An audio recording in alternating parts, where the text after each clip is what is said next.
നമ്മുടെ ചെക്കനുമായിട്ട് വന്നിട്ടൊരു സ്ഥലത്ത് കുടുങ്ങി. ഞാൻ ഇത് കണ്ടോ, ഈ വഴിക്കാണ് വന്നത്. ഇതിലേ പോണോ, ഇവിടെ നിന്ന് 2 വഴി ഇങ്ങോട്ടും ഇങ്ങോട്ടും പോകുന്നുണ്ട്. ഫുള്ളും ഇവിടെ നിന്നൊരു വഴി അങ്ങോട്ട് പോകുന്നുണ്ട്. പോസിബിളി അതായിരിക്കാം എനിക്ക് പോകേണ്ട വഴിയെന്ന് എനിക്ക് തോന്നുന്നു. അപ്പോൾ എന്തെങ്കിലും ഒരു ഏടാകൂടത്തിൽ പോയി ചാടിയിട്ട് കാണാം. ഞാൻ പറഞ്ഞില്ല, എന്തെങ്കിലും ഒരു ഏടാകൂടത്തിൽ ചെന്ന് ചാടുന്ന ഏതെങ്കിലും ഒരു വഴിക്ക് പോയാൽ. ഞാൻ വഴി തിരഞ്ഞെടുത്തിട്ടുണ്ട്. ബേക്കിൽ അവിടെ നിന്നാണ് വന്നത്. അപ്പം വന്ന് ചാടിയേക്കുന്നുണ്ടോ. ഇനി ഇതിലേ വേണം. ഇനി ഇതിലെ എവിടെ ചെന്ന് കയറുന്നൊരു പിടുത്തമില്ല. ഞങ്ങൾ അപ്പുറത്തെ വഴി കൂടെ ഇങ്ങനെ ഒരു ദിവസം പോയിട്ടുണ്ടായിരുന്നു. അപ്പം ആ മല ഞാൻ വരുമ്പം കണ്ടിട്ടുണ്ടായിരുന്നു.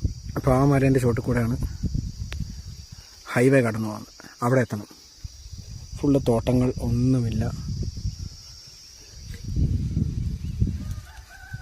അപ്പം എന്നാൽ പിന്നെ കാലിനെയും സൈക്കിളിൻ്റെ ടയറിനെയും വിശ്വസിച്ച് ചെയിനെയും വിശ്വസിച്ച് അങ്ങോട്ട് ചവിട്ട് തുടങ്ങട്ടെ കേട്ടോ.